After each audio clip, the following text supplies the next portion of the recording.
So glad you are here to join us today. So today we're going to try to start our new format on our show. Tell me what you think. Tell me if it's any good. Like, subscribe, do all the good stuff.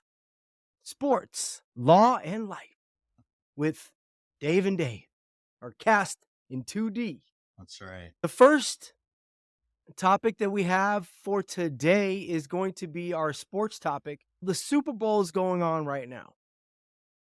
And what better storyline than one of the coaches happened to be your quarterback for your team when you were younger? That's Like that's not something that happens to everybody, and I think that's pretty damn cool. that's true. I grew up in Campbell, Saratoga, Los Gatos, played Pop Warner. That's 7th and 8th grade. And our quarterback was Kyle Shanahan, who's now the head coach of the 49ers. So he played quarterback on our team in 7th and 8th grade. And I was fullback, which is, they don't have fullbacks anymore, kind of a running back position, blocking Now this mostly. roll H back, right? H-back, yeah. And then for our other buddy, Rob Harp, who was the tailback, who scored all the touchdowns. And so, yeah, briefly, I knew Kyle Shanahan, and I can say at that time, he was our quarterback, but we never threw a pass. You know, when you're younger, when he wasn't the greatest football player, like, and he didn't become a football player; he became a coach. But he did have a Right. great mentor, his dad. So why he was in that area, I don't think he's originally from the South Bay area, but his dad was offensive coordinator of the 49ers in the early 90s, and they won the Super Bowl as when he was offensive coordinator in 1994. Okay. So who the head coach was? What was that guy's name? Seifert. Seifert. Right. Okay. So he. Oh, I didn't even know that. Yeah. I didn't even know that. Yeah. So Shanahan was Seifert's Offensive offensive coordinator coordinator. in the 90s. And then after won that Super Bowl, he went to Denver and became the head coach, and then won 2 Super Bowls with Denver in the mid to late 90s as their head coach. And you can see Kyle, his son, walking the sideline during those Super Bowls and in the late 90s. So he kind of just followed in his father's footsteps. And now he's attempting to get his first Super. So that's, I mean, what if anything? Like you build a relationship with the quarterback. I mean, I think back to the little kid teams. I mean, I wasn't able to play very many. My parents didn't feel like I was a sane enough to play. I had a little something wrong with That's me. why you should play. So, they wouldn't let me play young football. I got to play high school. Obviously, we played together. But when you're together like that, you actually kind of gain an understanding of the person, right? I mean, did you get a good idea of who Kyle Shanahan was as a person, like, or as a football player, as Yeah. somebody that understood the game? Yeah, Like, I think what did you more as a glean person, but from him? he's again, we weren't best friends, right? But we were good teammates and we worked closely together. He's a very chill. Where did you go to school? I don't know where he went to school, because when you play Pop Warner, this is junior high school. So in California, it might be different in other states. There, for the most part, there's not junior high school football teams. There's independent Pop Warner football teams for the local area. And we were in Los Gatos. Right. We played for the Los Gatos uh, Pop Warner.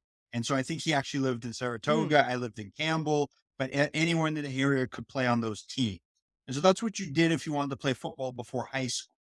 And so I'm Right. not sure. I Yeah, can't we had. recall what school. We didn't go to the same school together, but we were on that team for a couple of years. He just is like a laid back Saratoga. I mean, I guess if you're from the area, you kind of know, but he definitely fits into the Los Gatos Saratoga vibe.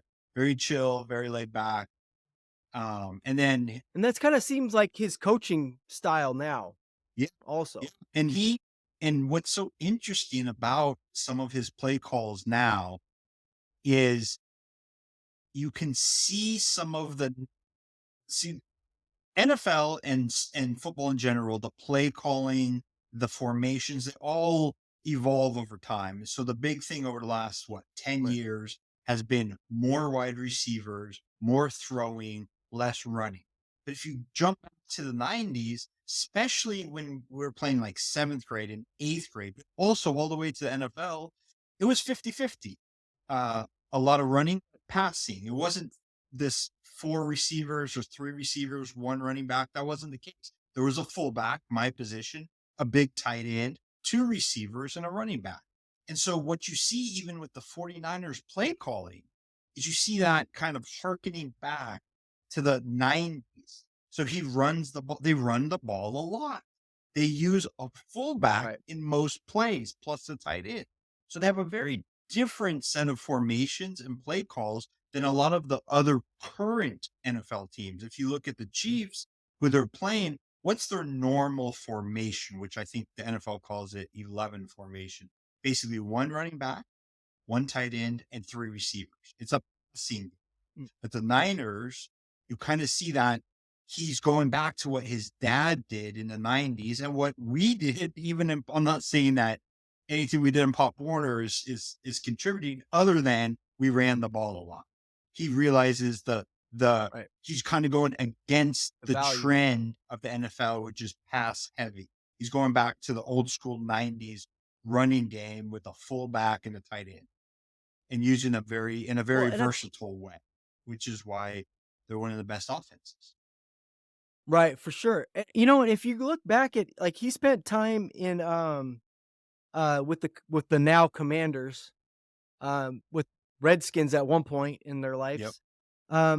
And his offense, they've always kind of been these offenses that flow really well. And I think he tends to understand who he has and their capabilities and how to use them properly. I really think that that's what makes him a great play caller is not his ability to come with these insane ideas of like, taking the wide receiver, let's move him and then let's fake the left and then pull him right. I see all the formations and that does say something. But when you have point like what is it, like 3 seconds to throw the ball on an average play, you don't have time for all the cutesy shit, you know? true. So what I think he does better than most coaches in the league right now is that he sees what he has and he doesn't get away from it. A lot of players, a lot of coaches, they get to this mindset that they need to fix what's wrong with their team by compensating with their big brain and their plays are going to make this work. I think Kyle Shanahan says, you know what? We're going to run our very best players and we're going to make sure they're getting the ball. Yeah, And I think that's what's been brilliant about I him. agree with that, but I do think part of it is some innovation, and I do think even in addition to the formations, if you look at a lot of the linemen, a lot of the run plays, the way the linemen match up on a outside run against a cornerback who's going to knock the cornerback Yeah, out. They're very smart in setting up to their advantage in terms of in the run. And right. again, Right. But I that's, don't yeah, study their offense like some real NFL analysts, but just in watching here and there, I've seen that type of stuff. It does help that they have the best running back in the game. Uh, that's exactly, but they play that to was their going to be my other strengths. case But here is like, his stuff is very it's innovative. That's I think the right word, right. and he No, gets I real agree. good Is it matchups. But you're saying he also maxes out his talent, and they have one of right? the best tight ends, two good, really good receivers, the best running back, Right. a quarterback who's played great this year. Um, so we'll see what they can do coming up. In Kansas City, which has been so offensively oriented the last 5 years or 6 years since Mahomes, all of a sudden has had their best defense that they've had since Mahomes been there. And now it's really defensive driven as much as it is offense. Their defense is having a great playoff run. Right. No, that definitely, definitely. Their front line is playing insanely well. It kind of like evens out everything. But when you look at just numbers, how could you say the Chiefs have a chance? But we've watched the Niners kind of drop the ball on games we thought they'd win, and they end up, Yeah, you know, and choking. also, even though I played with Kyle Shanahan, he had the lead against the Chiefs last time they played in the Super Bowl. They lost it. 49ers lost in the fourth quarter. He was They did. offensive coordinator of the Falcons when when the Patriots were down 28-3 and they ended up winning. Um, Oh, fuck, really? I didn't yeah, know he was the so that's man. two Super Bowls that he had leads in the fourth quarter that he ended up losing, unfortunately. But I will say Now the quarterback position is key. Like look at the all the Tom Brady's second three championships with the Patriots. It's him and it's Belichick. Okay. Yeah. He also had Gronk at tight end, but they weren't the most talented team, but they were the better coach team and the better quarterback. And that usually is enough. and they control the ball. I think the Chiefs understand how to control the if you have an offense that you can control the ball, you can decide if you wanna speed up the pace and get the ball down the field quick to try to score points, try to whatever it is, or if you wanna milk that clock and you have the team to do it, that's an equalizer, and when you have the Patrick Mahomes who can do either one. That guy can he's special when it comes to things like hey, we have 2 seconds left. Let's make a big play. Well, he will make sure he has enough time to make that play. Um, we have 5 minutes left. We need to milk the clock. Well, he's going to make the quick easy throws. You know what I mean? He just knows like Tom Brady. You know, Tom Brady's probably the ultimate game manager of that I've ever seen in my entire life. And he doesn't make You big know, mistakes. And Mahomes is already kind of getting mistakes to for that level, sure. like lack of mistake. I mean, that's what most of life is lack of mistakes. Just lack of big mistakes gets you pretty far. And Mahomes is doesn't make Absolutely. you saw I think a lot of people, including myself, thought uh, Baltimore was going to beat the Chiefs last week, but then Lamar Jackson, right? What he threw a pick in the end zone. Yep. Their wide receiver, Zay Flowers, I think his name is, fumbled on the 1 inch line. Like mistakes. They don't make those mistakes, they probably beat the Right. Chiefs. So that's why turnovers is such a big thing, and that's why everyone preaches little turnovers because it's the lack of mistakes. And Mahomes, when it's critical, usually doesn't make those big mistakes. 100%. And he has a tendency to not only not make the mistakes, but make the right choice. You know what I mean? Like there's sometimes you don't make a mistake, but you're not putting the ball in the end zone or you're not hitting the guy that's gonna make the big play. He right now, like his wide receivers are there's nothing special on that group. I can't think of one damn I special know. I special could probably go out there and play. receiver. You know, hell yeah. But then, you know, they do have you have Kelsey. Kelsey's a legit Yeah, talent. I mean, he's had his worst Um, season in years, because he was on my fantasy team, of course, but he's still great when he needs to be, and he was good. He was real good last week, and I think he'll come to play in the Super Bowl for sure. and I think they're both on the right page when it comes to all the like, you know, that was like, you know, of course, watching the Bears and you watch Fields, like Fields is I'm telling you, there's some things that Fields is better than most quarterbacks at. Getting open or getting free from pressure and trying to move around the pocket to get open to make a throw. I don't think there's too many people that are better than him. Now the issue was that once he starts scrambling and getting open, his receivers would never get in the right spot, either sit or move to a right, you know, an open like they would either give up on plays or whatever. But you watch Kelsey and he just has like this understanding. It's like numbers, right? Like he's probably counting down. All right, 10 seconds have gone by. I know that the ball hasn't came out yet. He's got to be this or that.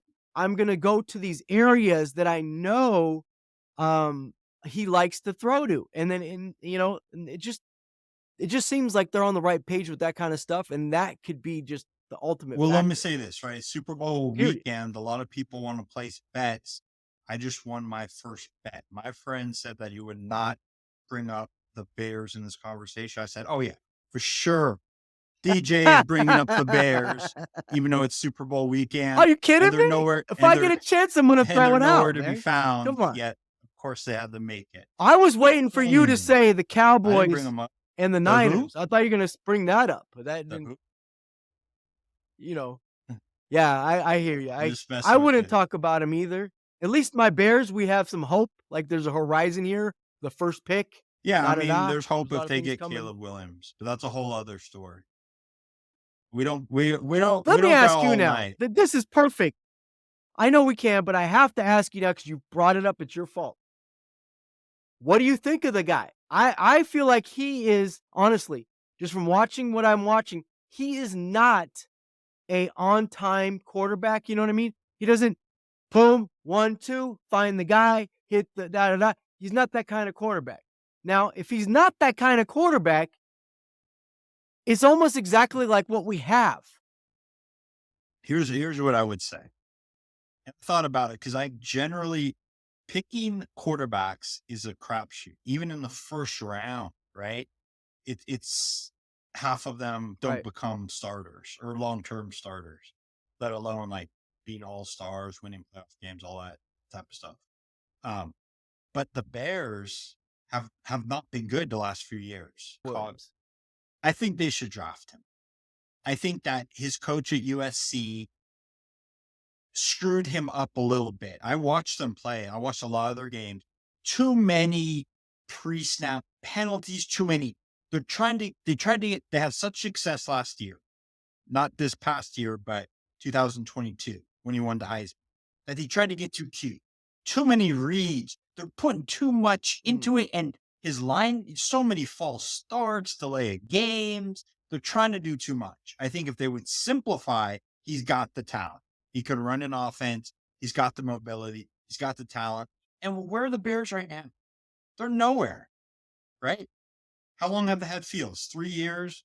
He's not winning games. Normally, I would say stick with what you got. Let it play a little more like Jordan Love, right? Was back up in Green Bay, but then all of a sudden he pops. We're not seeing that with Fields. Plus, you have the first.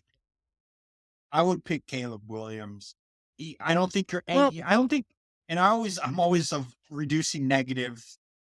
I'm not a negative thinker, but I am an attorney. So I'm thinking you're bad now. I don't think you're going to be any worse off if you get Caleb Williams.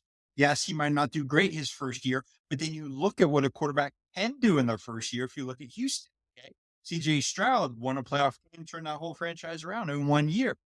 Now, a lot of times when you have that, when you exceed in that first year, there's kind of a step back sometimes in your sophomore year.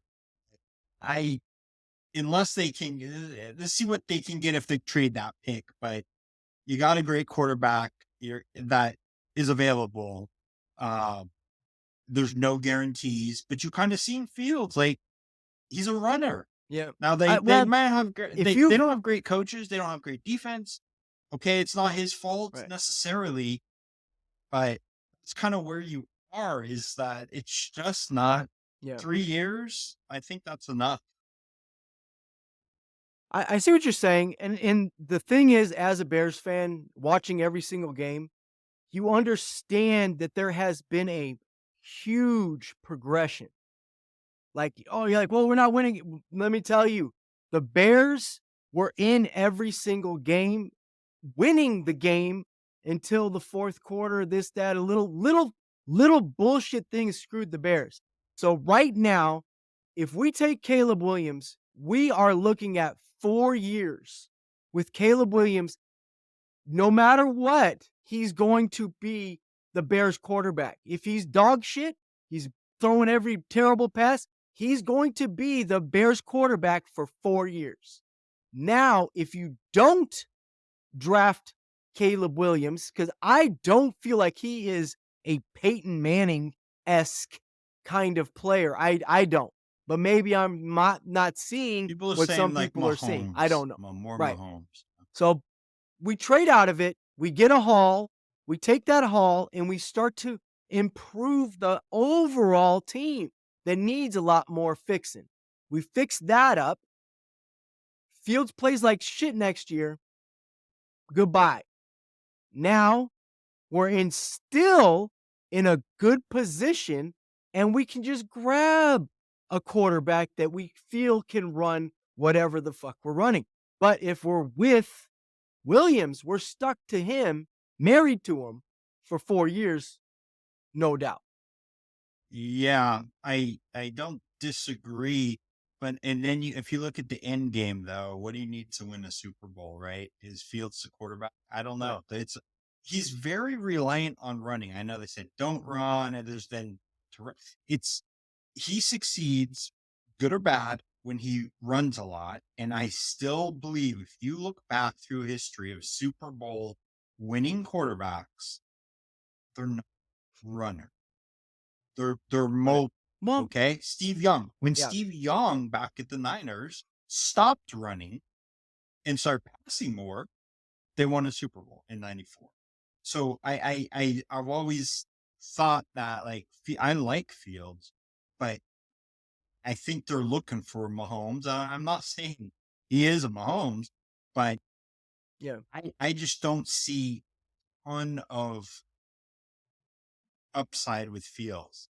They take I another see what you're saying. I step. think you They, think we've seen the ceiling. I mean, maybe they take a step and they get into the playoffs next year. Maybe if not, but it's you're gonna get to a situation and it's not exactly like the Cowboys, but like Dak Prescott, right? He's good, but Yeah. he's not good enough to win a Super. Yeah. So that's what I think. I Yeah. think three So, years, do you no. know right, right.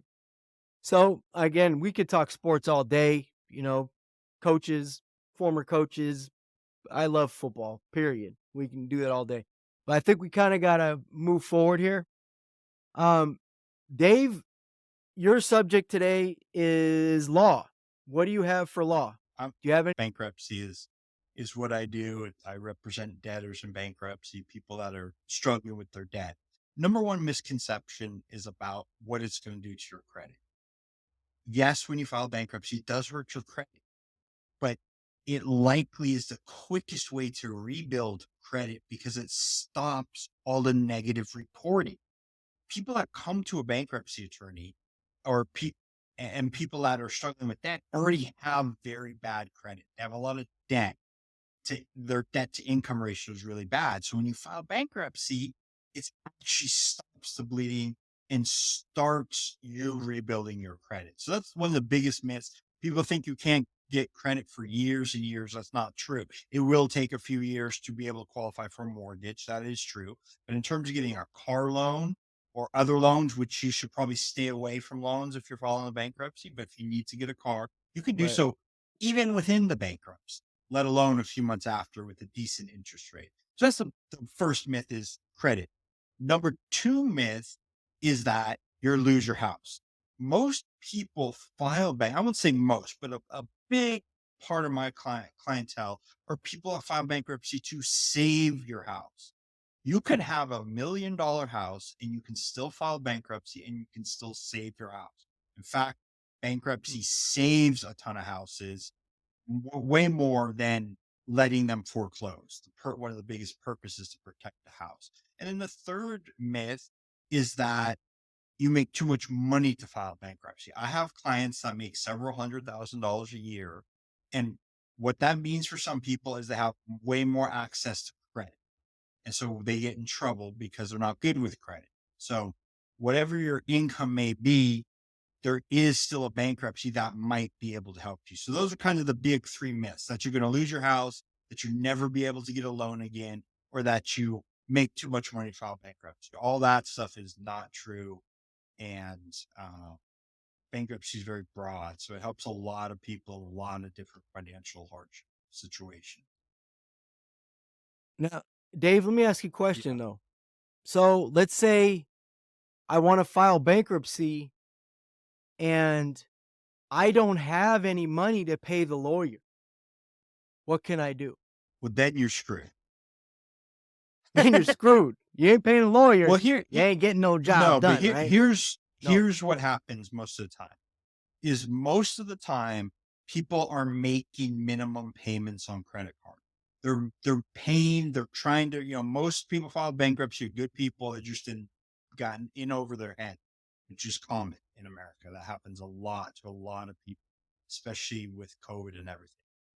But they're attempting to make minimum payments.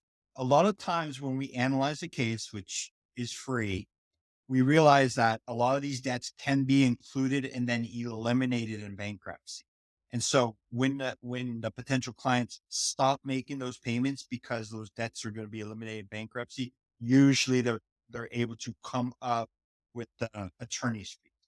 Also, in Got it. some bankruptcies, it's a repayment plan.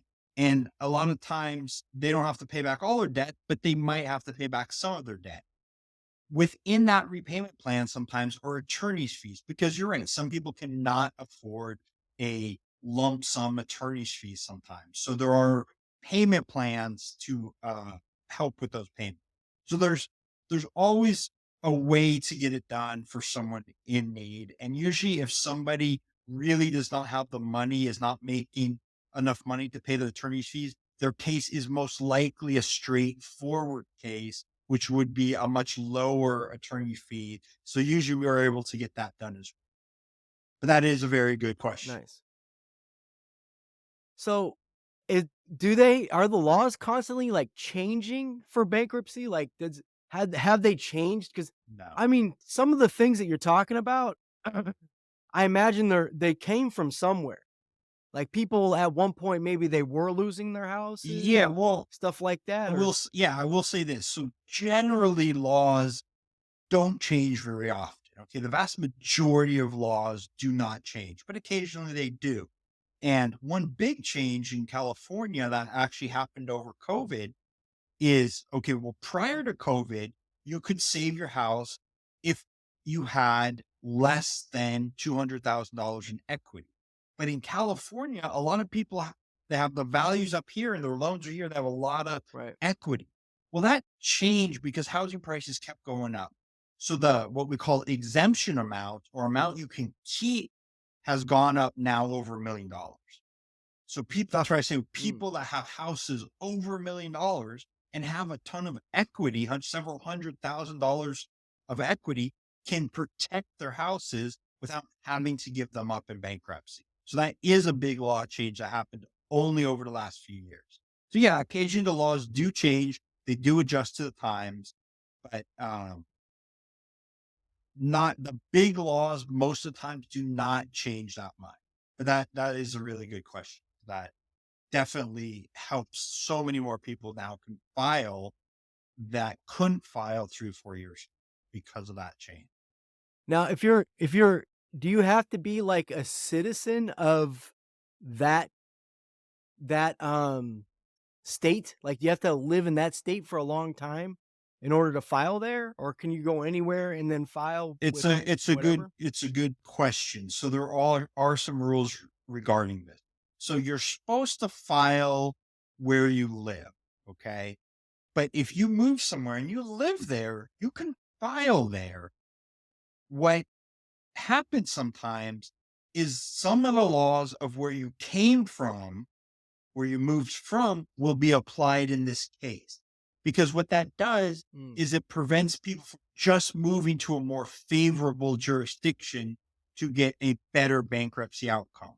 So the law says if you just move from another place, you can file in your new home, but we might use some of the laws from your old home. And sometimes the laws are better, sometimes they're not. Bankruptcy is a federal, it's mostly federal law, but it does mix in state law. So there's a lot of mixing of federal law, which apply to everyone in the country, and state law, which apply to where you reside. So that, damn, these are mm, really good questions. you know? I don't know, I not that I ever had to file for bankruptcy, but, you know, just kidding, I have. So I do understand how things can get My biggest concern when I had to file myself was, I didn't like the idea of not paying people back. I know that sounds so like 50s, 60s mentality, like nobody gives a shit anymore, but I did not like the idea that I'm not gonna be able to look that guy in the eye anymore when I go to the store or this owner or whatever it Well, was. I really did not like y- that I wasn't I paying him I back, that I was kinda taking the easy way out. But you can explain, Dave, that there's more than one option, right? well, let me say this too. Bankruptcy does not prevent anyone from paying back anyone else. It prevents a creditor, someone you owe money to, from forcing that money from you. So that's what I tell my Mm, clients because sometimes, a lot of times, they have friends, family they borrowed money from. They want to pay them back. I say, that's no problem. You can pay back even your credit cards if you want to. What bankruptcy is doing is preventing those credit cards and other creditors from garnishing your wages, taking your property. You file bankruptcy, and then if you have more disposable income, you're free to pay the people back. It's voluntary to pay them. Well, bankruptcy, it doesn't, if you feel bad and you want to pay them back, and a lot of times I have clients that say exact, it's not old school. A lot of my clients feel the same way. They do not, mm, um, they can pay their creditors back. Bankruptcy just gives them some breathing room where they have the choice right. of how and when. And a lot of times they're Yeah, not going to pay back their creditors. But if they want to, or it's a friend or a family member or a business or whomever, they are free to do yeah. that when the bankruptcy is over. Nothing is preventing, if that makes That's a sense. good that's a yeah, Yeah, it because does make because my perfect clients sense. bring up that same issue a lot. And I mean, I didn't even know, but like you could also have like there's two ways to file, right? Like there's a chapter and there's article and da da da or something like that, Yeah, right? there's Like there's a way where you like they kind of cut all of it off and you just pay like a certain, I don't know what it was.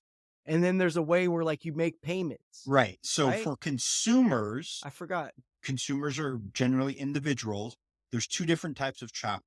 There's a chapter 7 and a chapter 13. There's other chapters for businesses, but Mm, for individuals, most people, 80% will file what's called a chapter 7. That's only lasts about the case is only 90 days long. And that's where you get rid of debts without paying them back. So that's what mhm. most people try to fit into, and a lot of people do. But occasionally there are certain reasons that they can't, like they make too much money. And any amount of money you make, you can file a bankruptcy. But if you make above certain thresholds, then you do have to pay back some of your creditors. And that's what a chapter 13 is. Also, if people Yeah, are I behind, was making I think 5 million a day or something like that, and they said, "No, obviously well, not." I'm telling you, Keep I going, have Dave. clients You're making 500,000 a year, and they still file a bankruptcy.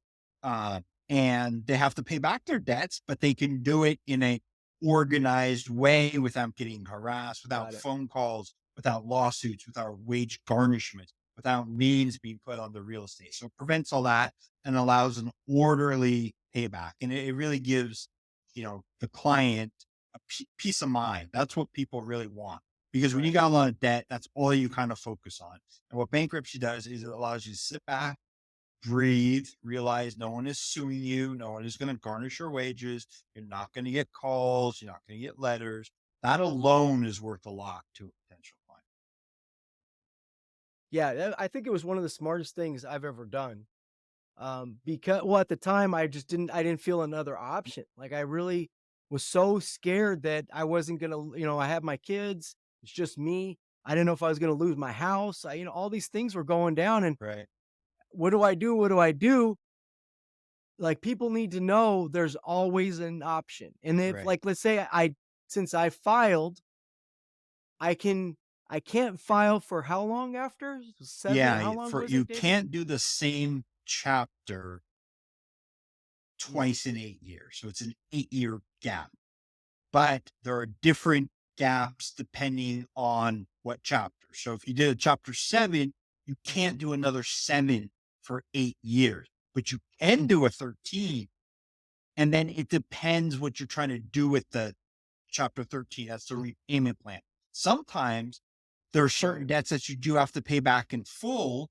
So you're not actually eliminating any debts, but you're using a chapter 13 to make monthly affordable payments. So if you happen to owe child support or spousal support or back taxes or student loans, those are the type of debts in most cases we can't just eliminate, but you can pay them back over time. That's what a 13 is. So sometimes we have a client do a chapter 7 to get rid of those type of debts, which are credit card type debts. And then they do a 13 to pay back certain debts we can't otherwise eliminate. And then we call that a chapter 20, a 7 and a 13. So there's lots of different Okay. options that help a lot, like you help most people in most situations. And Dave, if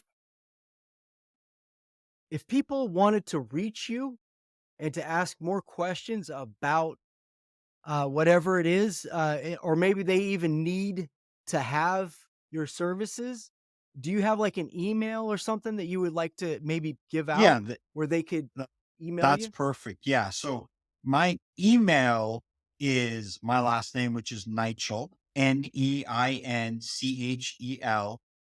.law, LAW at gmail.com. So it's Nigel.law at gmail.com. Or you can call my business line, which is 619-500-2031. Again, 619-500-2031. Well, make sure you just call for the law portion of it. Okay? Don't call for the sports portion of it If you or if you or want call about the real life good portion of it. advice, Just the if you law want portion of real it. good Yeah. advice, then call that number Yeah. and ask me about the Cowboys, and I'll tell you.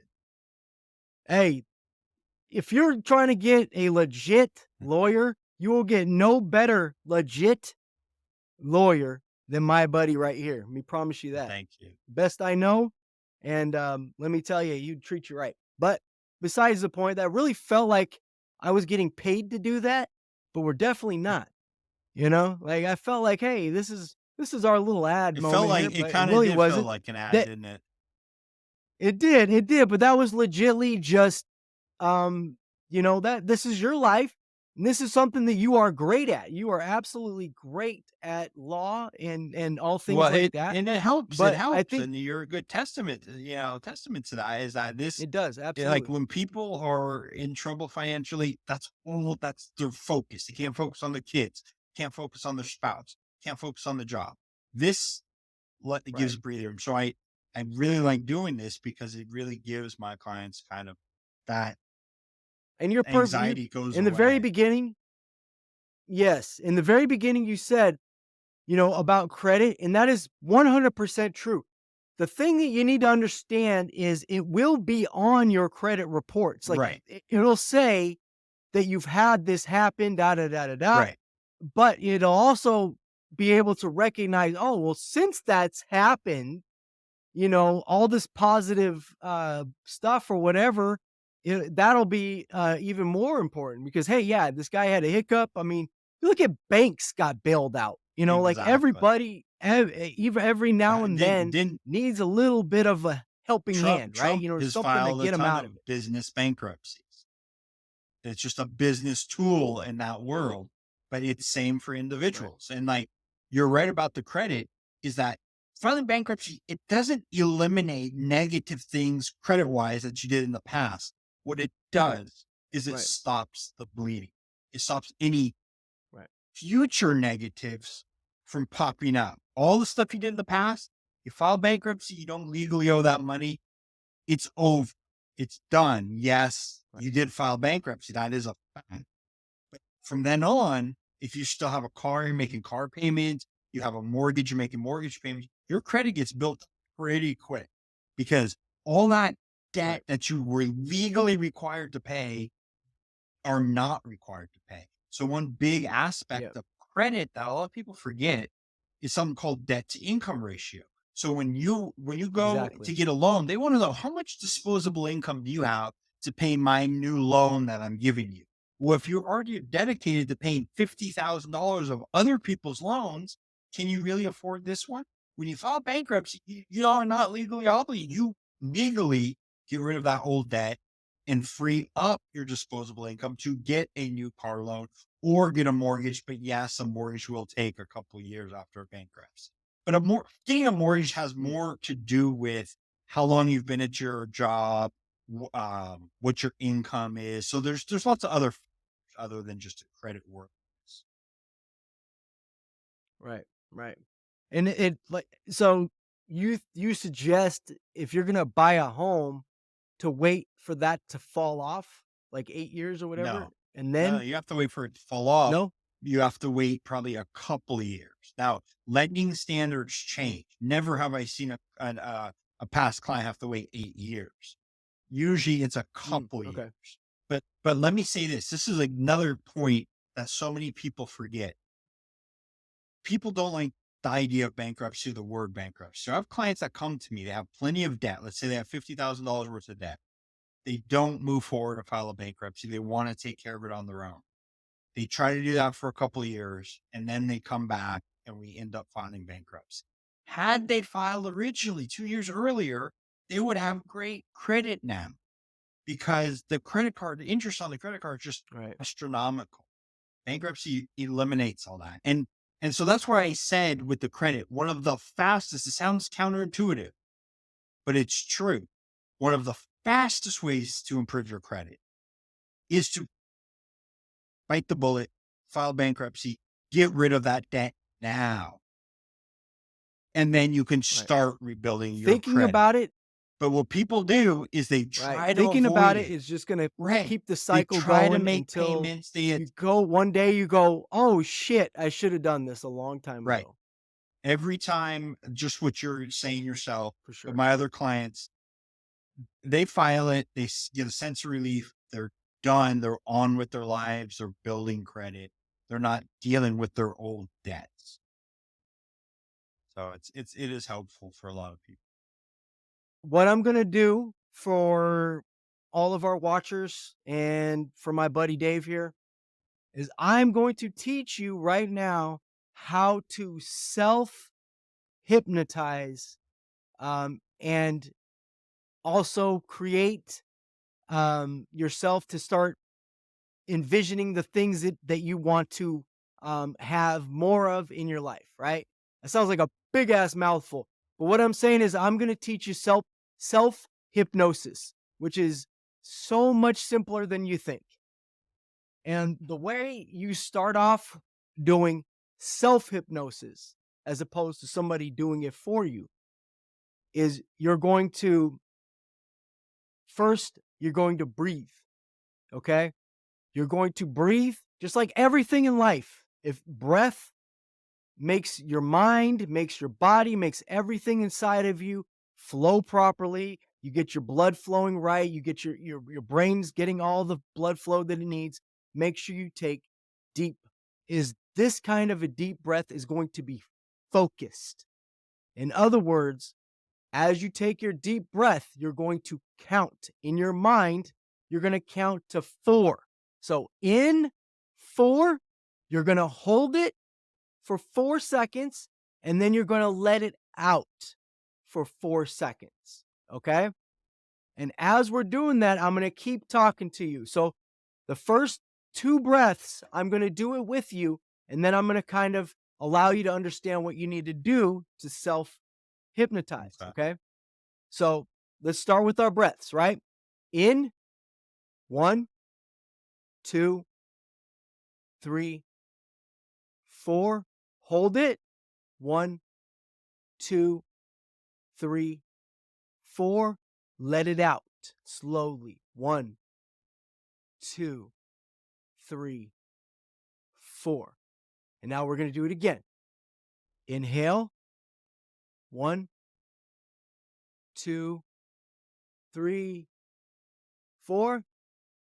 1, 2, 3, 4. Release. 1, 2, 3, 4. And as you're doing that, your mind's going to kind of start to focus and relax. Your body's probably not used to taking such deep, long breaths. That's understandable.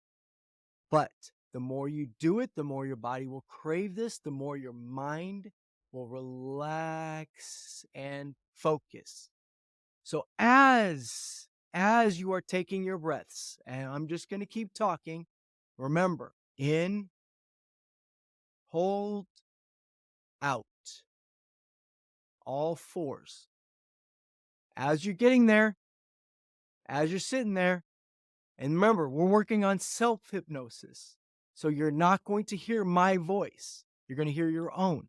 And as you hear your own voice, I want you to find a spot, find an something, anything that's in your room that's right above your eye view.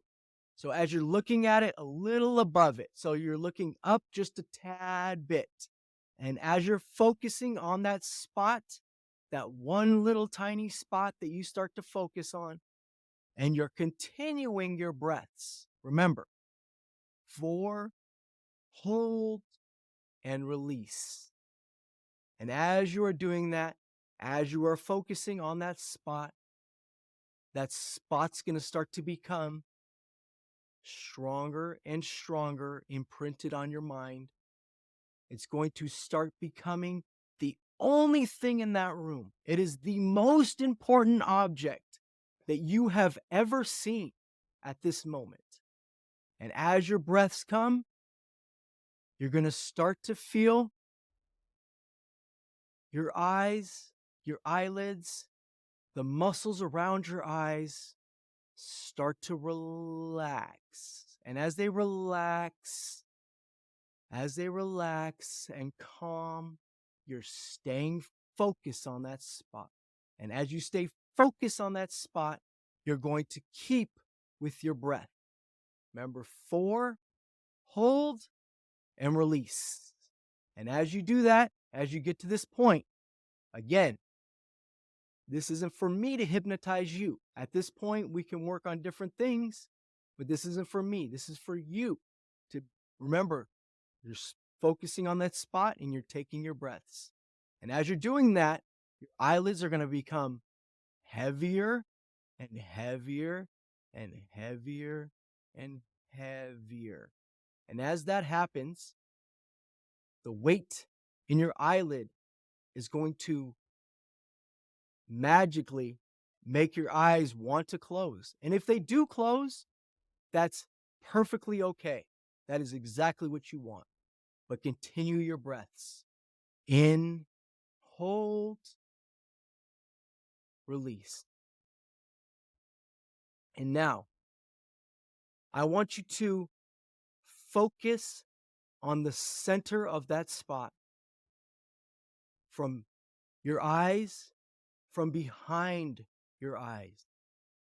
So focus on that spot with your eyes, from behind your eyes, on the center, relaxing, letting your eyelids drop down and become stronger and stronger and stronger and relaxed, calm. And as you focus and your eyes start to calm, I want you to feel a warm, relaxing light.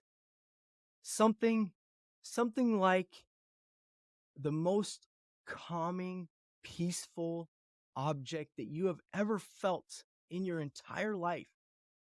And I want you to feel that light as it travels around your forehead and goes down past your ears, across your other ear, around your jaw, relaxing all the tendons, relaxing all of the muscles inside of your face, allowing you to let go of them as it goes down to your neck, calming your neck, letting your neck let go of all the pressure and stress from the day, as it goes down to your shoulders, letting all that stress off of your shoulders, that warm, relaxing light that takes away everything and all the stress that your muscles have absorbed throughout the day. It's going to go down your fingers and back up. And while you are doing this, you're still taking your breaths. But as you are taking your breaths, you're going to start to realize that there's this warm energy that's pouring in with your breath. That not only is that object that's going around your chest, going down your hips, down your leg, but it's going inside also. This warmth that's taking away all your stress and all the anxiety that you've held for the day. It's just taking it out and letting it go. And you can feel it inside of your lungs as you take that breath. And now, with your feet, I want you to take a deep breath and just absorb all this warm, penetrating energy as it fully pulls up into your chest, up to your head, and it goes around, down, and down. And now your entire body is calmed and relaxed. And as you enter this area, now I want you to reach out with your hand in your sleep, in your mind, and I want you to grab a hold of a very firm, comforting, relaxing staircase. And as you go up the staircase, each step is going to take you closer and closer to being exactly where you want to be. One, you're taking a step with your right foot and you're pushing. Two, getting up the staircase, holding on to the well defined side rail. Everything is relaxing as you take your steps. There's no stress. 3, 4, 5, 6, 7, 6, 8, 9, 10. And as you get closer, you're starting to get to the top, to the very top. And as you get to the top, you see a mirror with a clear image. That image is exactly the human being that you know you are capable of becoming. 11, 12, 13, 14, 15. You're almost to the top. You feel the crest. 19, 20. Deep sleep. When you come to this state of deep sleep, your eyes will relax and everything will be calm. And every time I snap my fingers, you will feel your mind and body relax and you'll come back to this spot. Deep sleep. And now you come face to face with that mirror, recognizing exactly what it is that you needed to do. You've entered the mirror and now you are there. Relax and feel this moment deep within you, recognizing the peace and calm and everything around you being exactly as it should. And now we'll start to come out. We're going to start to get out of hypnosis. So we'll start at 5, 4, 3. And as I say 3, you're going to start to recognize everything around you. You're inside a room, inside a house. 2, your eyes are going to start to open. 1, eyes open. 1, 2, 3, 4, 5, eyes open in a fully conscious state. So this is a very small snippet, David, of how you would hypnotize somebody.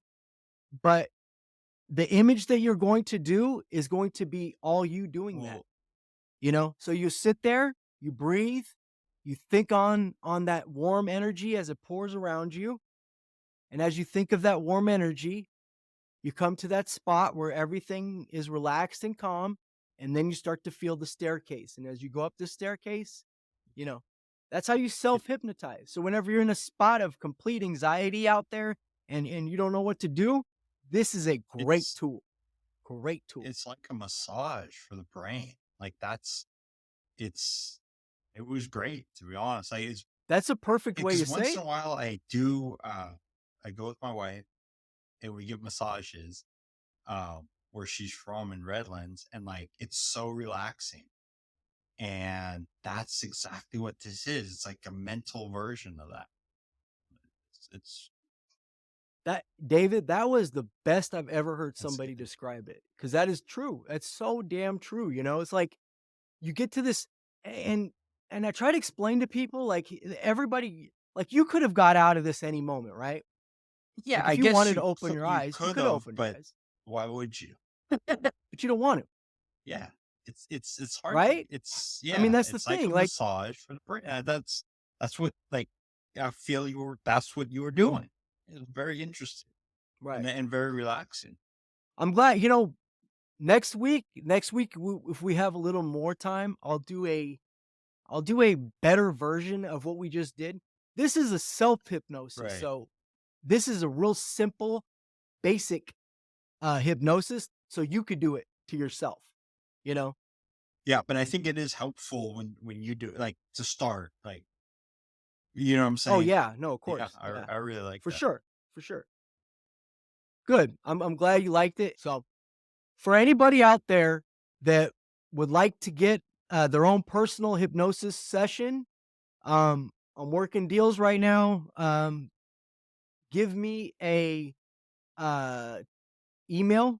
My email is FEDERIGHI93436 at yahoo.com. And if you put on there that I'm a show watcher, you'll get a $20 discount. So the first session, I'll do it for $30. We're gonna do that, but I'm so happy we did. Like I'm pretty chill usually, but now I'm very chill and like relaxed. Good. It's great to see you, and I'll see you again next week. Anybody that again, text I'm a show watcher, subscribe to our videos, and just hey, let's put this free law, health class, sports shit out there. Get it to your friends. Let's start to like make some change in whatever little tiny snicket of the world